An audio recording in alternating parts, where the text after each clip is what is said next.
ان کی قبر پر جانا تو عین صادق، بلکہ اعلی حضرت فاضل بریلوی کے فتاوے میں ہے حیات المواد میں کہ اگر والدین کا انتقال ہو اپنے عزیز کا تو ان کی قبر پر جب جائیں تو قبر والا پہچانتا بھی ہے، اور جتنی دیر آپ قبر پر رہیں قبر والے کا دل بہلتا ہے۔ جیسے آپ اپنی اماں کے پاس جائیں ملنے تو کچھ دیر اماں خوش تو ہوگی نا آپ کو دیکھ کر، اس کا دل بہلے گا۔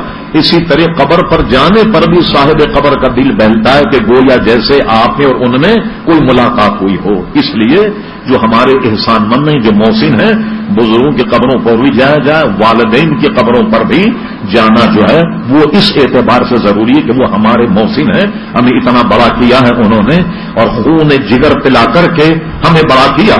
آج ہمیں یہ بتایا جاتا ہے کہ قبرستان جاؤ تو شرک، قبرستان جا ہی نہیں سکتے، بلکہ خود حضرت عائشہ صدیقہ فرماتی ہیں کہ شب برات کا موقع تھا، نصف شعبان پر صاحب مشکات نے ایک بات قائم کیا، اور وہ تقاضۂ بشریت، حضور علیہ السلام کو بستر پہ تلاش کیا تو حضور موجود نہ تھے۔ ایک انسانی تقاضا تھا، وہ یہ سمجھی کہ آج باری تو میرے یہاں ٹھہرنے کی تھی، حضور کہیں اور تشریف لے گئے۔ سارے حجروں میں انہوں نے گھوم کر دیکھا، حضور کہیں بھی نہیں۔ جب گئے تو جنت البقیع چھوٹا سا قبرستان جو بالکل گھر کے قریب، آج بھی آپ دیکھ لیں گنبد خضرا سے کتنا فاصلہ بقیع شریف کا، وہاں جب گئیں تو حضور کو ایسے ہاتھ پھیلا کر دعا کرتے ہوئے دیکھا۔ اور اس میں ایک حدیث شریف یہ بھی ہے کہ غزوہ احد میں جو صحابہ کرام شہید ہوئے، حضور علیہ السلام بڑی پابندی سے سال میں ایک مرتبہ ان کے بعد جاتے۔ اس پر ہم نے پوری کتاب لکھی، ہو سکتا ہے یہاں آپ کو مل جائے، مزارات کی حاضری اور تبسل، سارے دلائل ہم نے اس پر عزیزان گرامی بنوائے۔ اچھا، ایک فائدہ تو یہ کہ آپ اپنی عزیزہ کی قبر کو پہچانیں۔ دوسرا فائدہ یہ ہے کہ یہ قبر کھودنے والے، یہ قبر کھودتے کھودتے مردے کو دفناتے دفناتے ان کمبختوں کے دل سیاہ ہوگا۔ کوئی قبر ان کو ویران نظر آیا، اس پہ کوئی نشہ نہیں، تو سمجھ جاتے ہیں کہ ان کی عزت دفنانے کے بعد بھول گئے۔ یہ کیا کرتے ہیں، اس کو ایک نئی قبر کھود کر ہڈیوں کو ایک طرف کر کے دوسرے مردے کو دفنا دیتے ہیں۔ جب آپ جائیں تو اپنی والدہ یا والد کی آپ کو قبر ہی نظر نہیں آئے گی، سب جنا بٹھا کر کے دوسری قبر بنا دیتی ہو، نشانات ہو، وہ سمجھتے ہیں ہاں بھائی اس قبر کا کوئی وارث ہے، اس لیے کوئی اس میں دفن نہیں کرتے کہ کوئی آن کر کے وہ کلیم کرے گا یہاں قبر تھی کہاں گئی۔ ایک فائدہ اس کا یہ ہے۔ پوچھا کہ اگر غلطی سے کفریہ کلمہ کہہ دیا جائے تو کیا تجدید نکاح ہوگا؟ جی ہاں، اگر واقعی کوئی شخص کفریہ کلمات اگر اس کے زبان سے نکل جائیں اور صریح کفر ہو تو تجدید نکاح ہی نہیں بلکہ تجدید ایمان بھی کرنا ہوگا۔ یعنی یہ کہ اگر اس سے صریحاً کوئی کفر صادر ہو جائے تو وہ دوبارہ کلمہ طیبہ پڑھ کر ایمان لائے اور اپنے گناہ سے توبہ کرے، اور اپنی بیوی کو سامنے بٹھا کر 2-4 گواہ بیٹھ جائیں، اور بیٹھنے کے بعد تجدید نکاح اس طرح کی جائے کہ اپنا نام لے کر بیوی سے کہے کہ میں فلاں ابن فلاں تم سے اتنے مہر کے عوض نکاح کرنا چاہتا ہوں، کیا تمہیں قبول ہے؟ بیوی بھی آپ کا نام لے کر کہے کہ مجھے قبول ہے، تو ایسی صورت میں تجدید نکاح ہو گئی۔ شاہ صاحب، ایک شخص نے صریحاً کفر کیا اور پھر کچھ عرصے بعد اپنی بیوی کو ایک طلاق دے دی۔ نہیں، دوبارہ بولی کیا ہے؟ ایک شخص نے صریحاً کفر کیا، اچھا، کفر کیا اور پھر کچھ عرصے بعد اپنی بیوی کو ایک طلاق دے دی، پھر لوگوں کے کہنے پر کلمہ پڑھ لیا لیکن تجدید نکاح نہ کیا، تو کیا ایسی صورت میں طلاق واقع ہو جائے گی؟ اصل میں جس وقت اس نے کفر کیا ہے نا، اسی کفر میں اس کی بیوی اس کے نکاح سے نکل گئی، اب تو طلاق دینے کی بھی ضرورت نہیں، وہ جہاں چاہے عدت گزار کر نکاح کرے یا پھر اسی سے نکاح کر لے۔ اگر وہ تجدید ایمان کر لے تو اب اس میں طلاق کی بھی ضرورت۔ صریحاً کفر کرنے کے بعد وہ اس کی بیوی اس کے نکاح سے نکل گئی اور اب دوبارہ طلاق وغیرہ کی تو اب اس کی نکاح طلاق کی اب ضرورت ہی نہیں۔ جب وہ نکل گئی تو نکلنے کے بعد وہ اگر اس کو یقین ہے کہ اس نے صریحاً کفر کیا، وہ جہاں چاہے نکاح کر لے۔ ہاں، اگر یہ تجدید ایمان کر لے تو دوبارہ اس سے نکاح ہو جائے۔ انہوں نے پوچھا کہ اہل حدیث کی ایک ویب سائٹ پر اردو میں کچھ تقاریر ہیں۔ ایک تقریر میں ان کے مولانا نے کہا کہ عرس منانا اور مزارات پر جانا وغیرہ ایسا ہی ہے جیسے ہندو مندر میں جا کر کے مدد مانگتے ہیں، برائے کرم بتائیے کہاں ہندو کے مندر اور کہاں اللہ تبارک و تعالیٰ کے نیک بندے؟ قرآن مجید فرقان حمید کی اس آیت اور اس کی ویب سائٹ پر آپ یہ اس کو لکھیں. اللہ تبارک و تعالیٰ فرماتا الا ان اولیاء اللہ لا خوف علیہم ولا هم یحزنون. خبردار، اللہ تبارک و تعالیٰ کے جو اولیاء ہیں انہیں کل قیامت میں کوئی خوف اور کوئی حزن نہیں ہوگا. اور اس قسم کی بے شمار باتیں اولیاء کی فضیلت میں گویا موجود ہیں اور گویا اللہ تبارک و تعالیٰ کے نیک بندوں کے بے شمار فضائل اور مناقب موجود ہیں. ہم اگر ان کی قبروں پر جاتے ہیں تو کس لیے جاتے ہیں؟ کیا پوجا کرنے جاتے ہیں؟ ان کی عبادت کرنے کے لیے جاتے ہیں؟ انہیں سجدہ یا رکوع کرنے کے لیے جاتے ہیں؟ یہی وہ فرق نہیں سمجھ سکے بزرگان دین ہمارے محسن ہیں. دین ان کے صدقے سے ملا ہے. مجھے بتائیے خواجہ غریب نواز رضی اللہ عنہ کے ہاتھ پر اسلام لانے والوں کی تعداد 90 لاکھ ہے. حضور غوث اعظم رضی اللہ عنہ کے ہاتھ پر غیر مسلموں کی توبہ کرنے والوں کی تعداد بھی لاکھوں میں. تو ان بزرگان دین کا ہم مسلمانوں پر احسان ہے. ہم اس لیے جاتے ہیں وہاں جا کر ان کے لیے ایصال ثواب کریں. تو بہر ایصال ثواب کے لیے جانا تو عام قبرستان میں بھی جائز، حضور بھی تشریف لے جایا کرتے. تو بزرگان دین کے مزار پر حاضری دینا ہمارے لیے عین سعادت ہے. اور اسے ہندو کے گویا مذہب سے اور مندر سے اس کو تعبیر کرنا یہ بزرگان دین کی توہین ہے. اور یہ توحید کا تقاضا بھی نہیں ہے کہ اس سے توحید ان کی مضبوط ہوتی ہے. یہ ہرگز ایسا نہیں، بلکہ بزرگان دین کے ظاہر ہے کہ گستاخ ہیں اور عموماً اس قسم کی باتیں کیا کرتے ہیں. اللہ تعالیٰ ان کے شر سے آپ کو میں اگر وہ کافر نہیں تو کفر کہنے والے پر لوٹ آتا ہے، وہ کافر ہو جائے گا. اس صراحتاً حدیث پاک کے الفاظ. لہذا مسلمان اگر یہ کام شرکیہ نہیں کر رہے تو اس کو شرک کیسے کہہ سکتے ہیں؟ آپ مزار پر گئے، جی شرک ہے. تو کیا اللہ کے مزار پہ بھی کوئی جاتا ہے معاذ اللہ؟ اگر مزار پر جانا ہی فقط شرک ہوتا تو پہلے ایک اللہ کا مزار مانے، اس پہ پہلے حاضری مان لیجیے اور اس کے بعد پھر دوسرے مزار پہ وہ جائے تو بولیں گے یہ شرکت ہو گئی. تو اللہ کا تو معاذ اللہ کوئی مزار ہے ہی نہیں، تو پھر شرکت کیسی؟ اچھا اگر یوں کہیں کہ نہیں وہاں پہ جا کے طلب ہوتی ہے، استمداد ہے، مدد طلب کی جاتی ہے، تو وہ میں نے آپ کو ابھی بتایا کہ اللہ سے اگر مدد مانگی جاتی ہے تو ذاتی طور پہ سمجھ کے کہ اللہ کی صفت امداد ذاتی ہے. اگر ولی مدد کرے گا تو عطائی، اللہ کا لا محدود ان کی محدود، اللہ تعالیٰ کا غیر فانی ان کا فانی، فرق موجود. تو شرک کیسے ہو سکتا ہے؟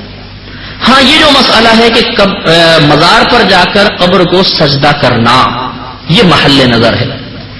لیکن اس میں بھی مسئلہ یہ ہوتا ہے کہ بعض اوقات جیسے ہی کسی کو جھکا ہوا دیکھا اب وہ چاہے چوکھٹ ہی چوم رہا ہو، بولتے ہیں مشرک ہو گیا کیونکہ سجدہ کر رہا ہے. تو خالی چوکھٹ چومنے والے کو کہ جھکا ہوا سر دیکھا تو فوراً ہم اس پہ شرک کا فتویٰ نہیں لگا سکتے. ورنہ تو موٹر مکینک جیسے انجن کے سامنے جھکے گا آپ بولیں گے جو سجدہ کر دیا کافر ہو گیا. ارے بھائی وہ کیسے کافر ہو گیا؟ وہ تو گاڑی کو دیکھنے کے لیے جھکا ہے. تو خالی جھکنا تو یہ سجدے کی تعریف میں داخل نہیں ہے نا، نیت بھی تو درکار ہے. تو اس لیے اب یہ مطلب دم شرک کا فتویٰ جاری کرنا یہ غیر مناسب ہے. ہاں اگر کوئی واقعی سجدہ کر رہا ہو تو اب بھی فوراً کافر و مشرک نہیں کہہ سکتے. اس میں تفصیل ہے.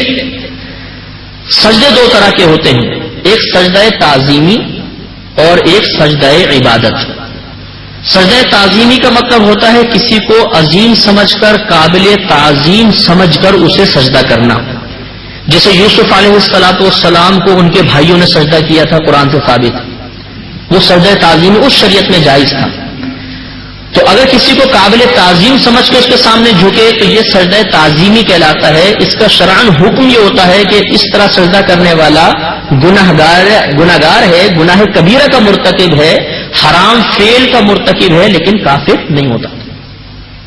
اور ایک ہوتا ہے کسی کو عبادت کے لائق سمجھ کر سجدہ کرنا، اسے سجدہ عبادت کہتے ہیں. جیسے ہم اللہ تعالیٰ کی بارگاہ میں سجدہ ریز ہوتے ہیں، اسے لائق عبادت سمجھتے ہیں اور پھر اس کے سامنے جھکتے ہیں، اس کو سجدہ عبادت کہتے ہیں. یہ اگر غیر اللہ کے سامنے کیا تو انسان کافر و مشرک ہو جائے گا. اب مسئلہ یہ ہوا کہ اگر ایک شخص قبر کو سجدہ کر رہا ہے، صاحب مزار کو سجدہ کر رہا ہے، ہم نے دیکھا واقعی سجدہ کر رہا ہے، تو اب یہاں پر پہلے تو یہ تعیین کرنی ہوگی کہ یہ سجدہ تعظیمی کر رہا ہے یا سجدہ عبادت. اس کے بعد حکم لگا سکتے ہیں نا. اگر سجدہ تعظیمی کر رہا ہے تو کافر و مشرک نہیں، گناہگار. اور اگر سجدہ عبادت کر رہا ہے تو یہ کافر و مشرک ہے. تو معلوم ہوا کہ یہاں پر بھی پہلے نیت کا جاننا ضروری ہے. کہ وہ کس نیت کے ساتھ سجدہ کر رہا ہے. اب ہوتا یہ ہے کہ ہمارے پاس ایک کلاشن کوف ہے اور اس سے کفر اور شرک کے فتوے گولیوں کی شکل میں نکلتے ہیں. اب ہم یہ نہیں دیکھتے کہ یہاں پر یہ فتویٰ جاری کرنا بھی ہے, یہاں پر اس کلاشن کوف کو چلانا بھی ہے کہ نہیں چلانا. فوراً جو جھکا نظر آیا کہ کافر و مشرک ہو گیا, قبر کو سجدہ کر رہا تھا. یہ غلط طریقہ ہے. مسلمان کو فوراً ہم کافر و مشرک نہیں کہہ سکتے. آپ اسے نیت دریافت کریں کہ کس نیت سے آپ کر رہے تھے. اگر وہ کہتا ہے میں سجدہ تعظیمی کر رہا تھا تو اس کو سمجھائیں پیار سے, محبت سے. آپ غلط کر رہے ہیں. صاحب مزار کو ہماری شریعت میں یا زندہ آدمی کو ہماری شریعت میں سجدہ کرنا حرام ہے. آپ ایسا نہ کریں, محبت سے پیار سے ان کو سمجھائیں گے. اور اگر وہ کہتا ہے کہ میں سجدہ عبادت کر رہا ہوں تو پھر وہ کافر و مشرک ہے, پھر بھی ہم اس کو محبت سے پیار سے سمجھا کر اس کو تجدید ایمان کروائیں گے تاکہ وہ مسلمان ہو جائے اور شیطانی کے چنگل سے بچے. اب بلا اس کی نیت دریافت کیے فوراً اس کو کافر و مشرک کہہ دینا یہ غلط ہے. یا کوئی یوں کہے کہ جی میں تو بس نیت نہیں پوچھتا ہوں, جو ایسے جھکا ہوا نظر آئے گا اس کو کافر و مشرک کہہ دوں گا, یہ بات مناسب نہیں. میں سمجھانے کے لیے اکثر کہتا ہوں.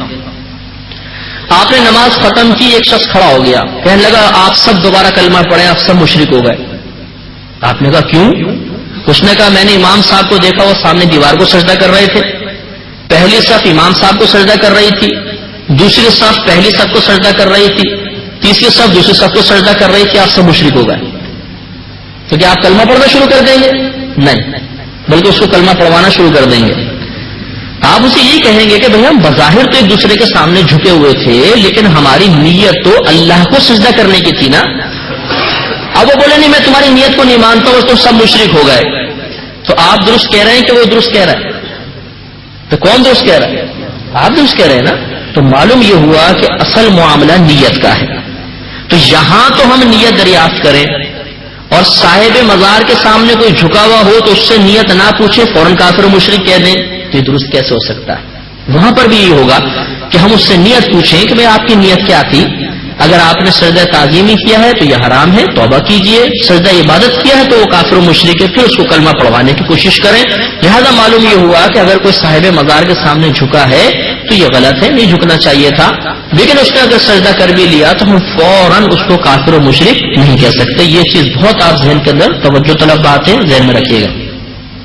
باقی مزارات پر جا کر ایسے افعال کرنا کہ لوگ بدگمانی کا شکار ہوں اور صاحب مزار سے بدظن ہو جائیں, یا مسلمانوں پر اعتراضات ان کے ذہن میں پیدا ہوں, یہ ویسے غیر مناسب ہوتا ہے. ادب یہ ہوتا ہے کہ آپ جائیے, پاؤں کی طرف سے داخل ہوں, چوکھٹ نہ چومیں. چومنا جائز ہے, میں اس کو حرام نہیں کہہ رہا ہوں, منع نہیں کر رہا ہوں, لیکن اگر آپ چوکھٹ چومیں گے ہو سکتا ہے کوئی دور سے دیکھ رہا ہو تو یہ سمجھے کہ سجدہ کر رہا ہے. تو ایسا کوئی فعل عوام کے سامنے کرنا جس کی وجہ سے لوگ بدگمانی کا شکار ہوں, یہ مناسب نہیں ہوتا. اسی طرح محققین فقہائے اسلام نے, اور وہ کہ جو مذہب اسلام کو وضاحت کے ساتھ پیش کر رہے ہیں, ایسے علماء نے اپنی کتابوں میں لکھا ہے کہ قبر کو چومنا بے ادبی ہے, نہیں چومنا چاہیے. بلکہ فرمایا کہ ادب یہ ہے کہ جب آپ قبر پہ پہنچے تو صاحب قبر سے 4 قدم کے فاصلے پر کھڑے ہو جائیں, اس طریقے سے کہ آپ کا جو رخ ہے وہ صاحب قبر کے سینے کی طرف ہو یا چہرے کے سامنے اس طرح کھڑے ہو جائیں, اور پیٹھ کعبۃ اللہ کی طرف ہو, یعنی کعبۃ اللہ پیٹھ کی طرف ہو اور وہ صاحب مزار سامنے ہو. اب آپ ادب سے کھڑے ہو کر قرآن پاک پڑھیں, یا جو بھی آپ ذکر اذکار کرنا چاہے کریں, اور اس کے بعد اللہ کی بارگاہ میں دعا کریں کہ اللہ تعالیٰ اس کو قبول فرما. اس کو ہمارے نبی کریم کی بارگاہ میں ایصال ثواب کرتا ہوں, انبیاء علیہ السلام کی بارگاہ میں اور ان صاحب مزار کی بارگاہ میں اس کو قبول فرما لیں. اب اگر آپ یہ چاہتے ہیں کہ میں ان صاحب مزار سے اکتساب فیض کروں تو دعا میں اس طرح اور اضافہ کر سکتے ہیں کہ اللہ تعالیٰ یہ تیرے مقبول بندے ہیں, ان کے وسیلے سے مجھے فلاں چیز عطا فرما دے. تو یہ وسیلے سے دعا مانگے, اس میں شرعاً کوئی حرج نہیں ہوتا ہے. تو انشاءاللہ عز و جل یہ حاضری آپ کی باادب حاضری ہوگی, کسی کو اعتراض کا موقع نہیں ملے گا. یاد رکھیے کہ عقیدت کا اظہار وہی شریعت کو محبوب ہے جو دائرہ شریعت میں ہو. اگر مجھ سے باہر نکلیں گے تو پھر یہ عقیدت نہیں ہے, یہ جہالت میں چلی جاتی ہے اور بسا اوقات انسان کو کفر میں بھی مبتلا کر دیتی ہے. تو بہرحال آپ کی خدمت میں چند میں نے معمولات عرض کیے, اسی پر آپ ہر جو مسلمانوں میں رسومات جاری ہیں ان کو آپ ان پر یہ اپلائی کر کے دیکھیں, انشاءاللہ آپ کو پتہ چل جائے گا کس کام میں شرک ہے اور کس کام میں شرک نہیں ہے. تو اللہ تعالیٰ نے قرآن پاک میں اس آیت میں واضح طور پہ فرمایا اللہ لا الہ الا ہو، کہ اللہ ہی عبادت کے لائق ہے اور کوئی عبادت کے لائق نہیں، اس سے شرک کی بھی نفی فرمائی اور اللہ تعالیٰ نے اپنی وحدانیت کو ثابت کر. اور انہی الفاظ میں سے ایک الفاظ صلی اللہ علیہ وسلم، یہ الفاظ بھی ہیں، یا علیہ الصلوۃ والسلام.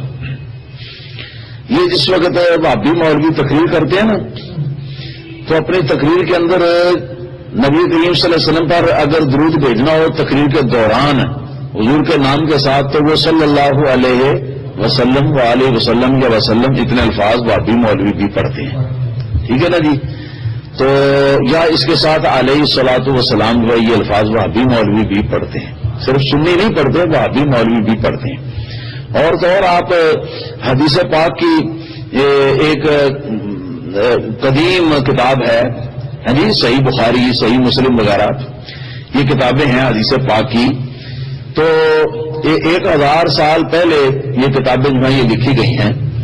تو ان کتابوں کے اندر آپ کوئی صفحہ جو ہے وہ خالی نہیں ہے جس کے اندر 10-15 بار جو ہے نا یہ صلی اللہ علیہ وآلہ وسلم یہ لفظ یا علیہ الصلوۃ والسلام یہ الفاظ جو ہیں جس کے اندر درود و سلام کے موجود نہیں ہیں. تو کیا یہ سارے بناوٹی ہیں؟ شرم آنی چاہیے بناوٹی ہونے کا الزام کرنے کے لیے. اصل بات یہ ہے کہ جو اندر تکلیف ہے نا، وہ اندر تکلیف ہے سنیوں کی الصلوۃ والسلام علیہ کا یا رسول اللہ کہنے سے. یا کا لفظ کہنے سے کو لنج پڑتا ہے ان کو جی، کہ جی حضور کو پکار لیا تو یہ شرک ہو گیا، یہ ہو گیا، وہ ہو گیا. حالانکہ وہی پکارنا میں نے بتا دیا کہ خود نماز کے اندر موجود ہے، السلام علیکہ ایھا النبی ورحمۃ اللہ وبرکاتہ. تو کیسی عجیب بات ہے کہ یہ بات سمجھیں آپ اچھی طرح کہ بہت سارے کام ہیں جو نماز کے باہر جائز ہیں، بہت سارے کام نماز کے باہر جائز ہیں مگر نماز کے اندر جائز نہیں ہے. مگر کوئی کام ایسا نہیں جو نماز کے اندر جائز ہو اور باہر نہ جائز ہو. سمجھے نا جی؟ کھانا پینا باتیں کرنا یہ ویسے جائز ہے نا، نماز کے اندر جائز نہیں، ویسے یہ جائز ہے. ٹھیک ہے کہ نہیں؟ تو بہت سارے کام جو نماز سے باہر کرنے جائز ہیں نماز کے اندر وہ ناجائز ہو جاتے ہیں. لیکن جو کام نماز کے اندر کیے جاتے ہیں وہ کام جو ہیں وہ نماز سے باہر ناجائز نہیں ہوتے. ٹھیک ہے جی؟ تو نماز کے اندر تو السلام علیکہ ایھا النبی کہہ کے تو نبی کریم صلی اللہ علیہ وسلم کو تم خود بھی پکار لیتے ہو جی. اور جس وقت یوں ہی السلام علیکم ورحمۃ اللہ، السلام علیکم ورحمۃ اللہ سلام پھیرا تو سلام پھیرتے ہی فوری طور پر تمہارے دل کی دنیا بدل گئی، اور جو حضور کو پکار کر سلام تم نے خود نماز میں پڑھا تھا اسی سلام کو اب نماز کے باہر ہونے کی وجہ سے تم شرک قرار دیتے ہو. یہ کیسا شرک ہے؟ نماز کے اندر بھی شرک ہوتا نا، اگر شرک ہوتا تو نماز کے اندر شرک نہیں تو باہر کیسے شرک ہے؟